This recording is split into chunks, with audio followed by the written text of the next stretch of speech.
Olá, minha amiga, meu amigo. Semana terminando, portanto, hora de ler para vocês o artigo que sai em 38 jornais no meio da semana, em geral na quarta-feira, e lendo e comentando.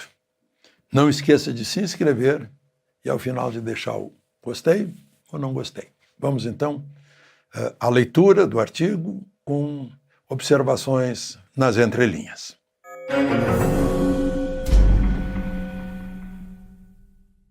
O título é Colibri no Supremo.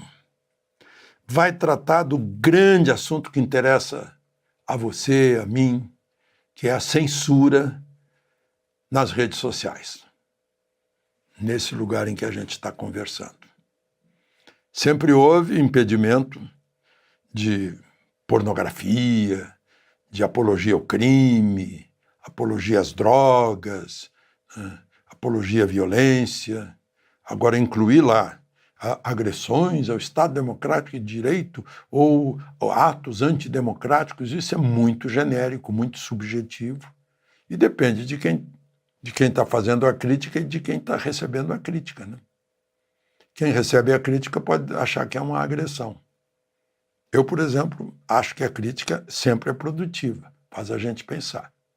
Não estou falando em ofensa. Ofensa é interjeição, é adjetivo. Eu estou falando em crítica, que é substantiva, em que a pessoa critica mostrando por quê, argumentando. Bom, por que o título Colibri no Supremo? Como na fábula do colibri que gota a gota no bico combatia o incêndio na floresta, o ministro André Mendonça está fazendo a sua parte na defesa das liberdades e da ordem institucional, no voto magistral proferido durante 2 dias da semana passada. O voto foi tão longo que ele leu quinta e sexta-feira no Supremo. Pediu vênia, né, para continuar lendo no dia seguinte, porque não ia terminar.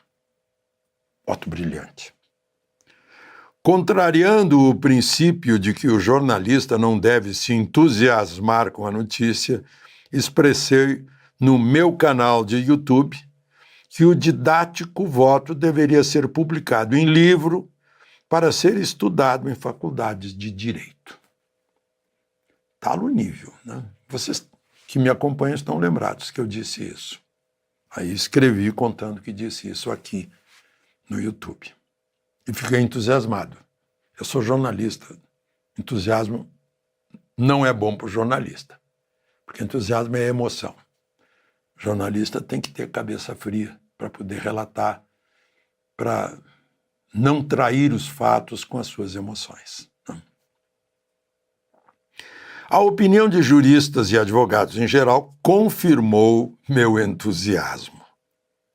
Mas fiquei ainda mais certo da importância fundamental do voto.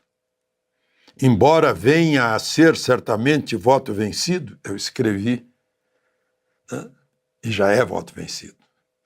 Já está em 7-1. Na verdade, falta um voto da ministra e do... Eu acho que são apenas... E do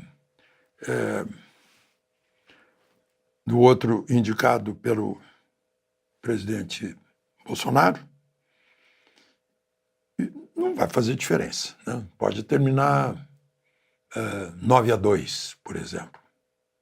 Ou 10-1.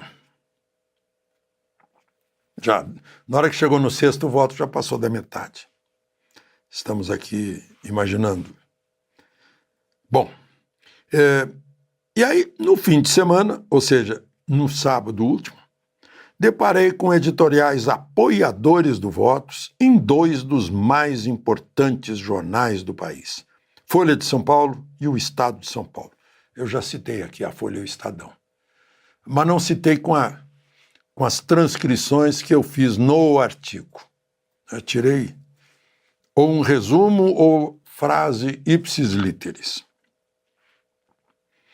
O editorial da Folha, já no título, afirma que Mendonça está certo. Imagina, o título do editorial de um jornal do tamanho da Folha.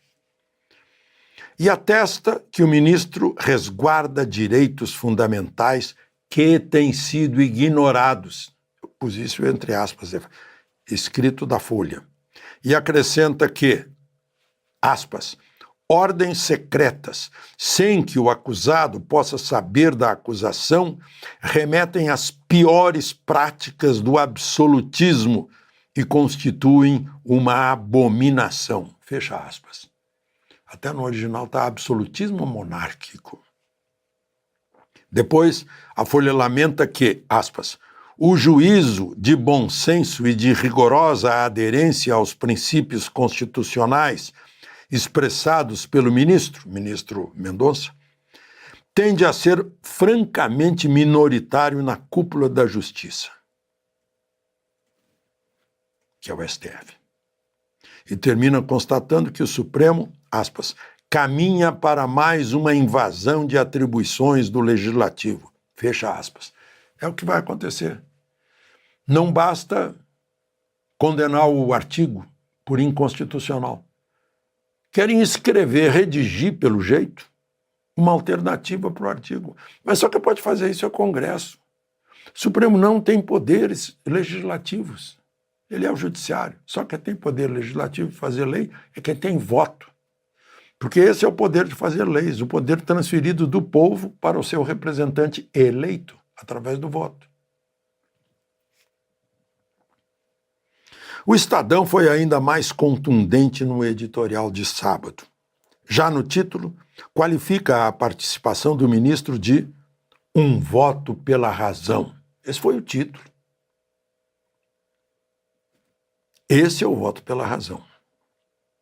O jornal defende o artigo 19 do Marco Civil da Internet como um modelo que tanto impede a censura privada quanto a impunidade. Claro, porque o Supremo está responsabilizando as plataformas pela censura que é proibida pela Constituição, né? Fazer uma espécie de censura prévia. Né?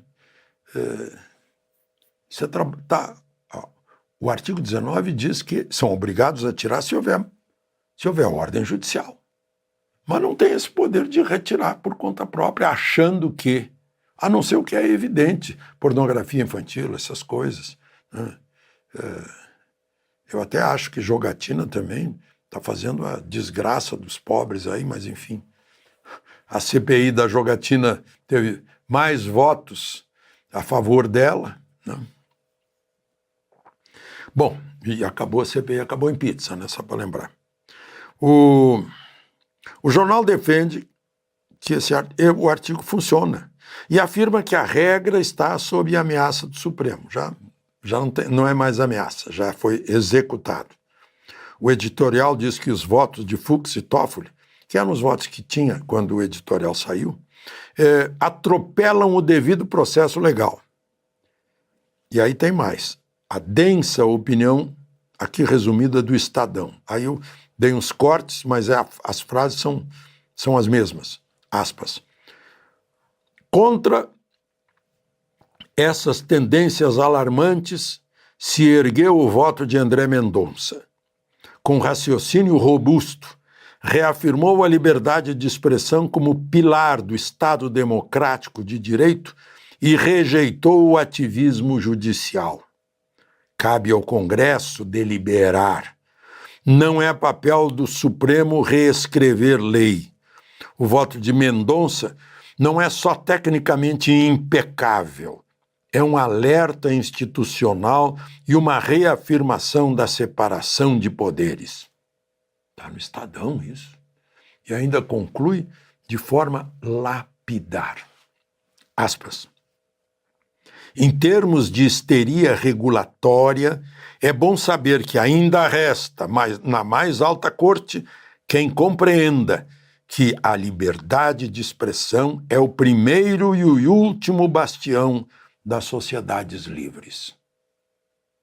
Fecha aspas. A recíproca também é verdadeira. Se não houver liberdade de expressão, não há sociedade livre, não há democracia, não há liberdade. Portanto, há ditadura, há totalitarismo. Aí eu conto. Um ensaio de George Orwell ensina que censura, George Orwell do 1984, da Revolução dos Bichos, né? Que só existe censura se a opinião pública permite. Daí a importância da manifestação de jornais que precisam honrar sua história. Ele disse lá, se houver censura, mesmo que seja legal, não vai funcionar se a opinião pública não quiser. Ele estava escrevendo isso em 1940 e poucos, na Inglaterra. Vejam só, há sempre um chavão para justificar a supressão de liberdades. A gente vê toda hora, né? O preâmbulo do abominável AI-5 argumenta que é para assegurar a ordem democrática baseada na liberdade e no respeito da dignidade humana. Mas é impossível defender democracia sem respeitar as liberdades e o devido processo legal. A liberdade de expressão é o cerne da democracia. A censura é a cara do arbítrio, da tirania. André Mendonça, aí eu faço uma homenagem a ele, honra a universidade onde conquistou o doutorado, a de Salamanca, uma das melhores do planeta, marcada pelo humanismo, onde foi reitor Miguel de Unamuno. Como o colibri da fábula, o voto dele despeja sobre nós gotas da esperança de que o fogo seja extinto e a floresta salva. De Brasília, Alexandre Garcia.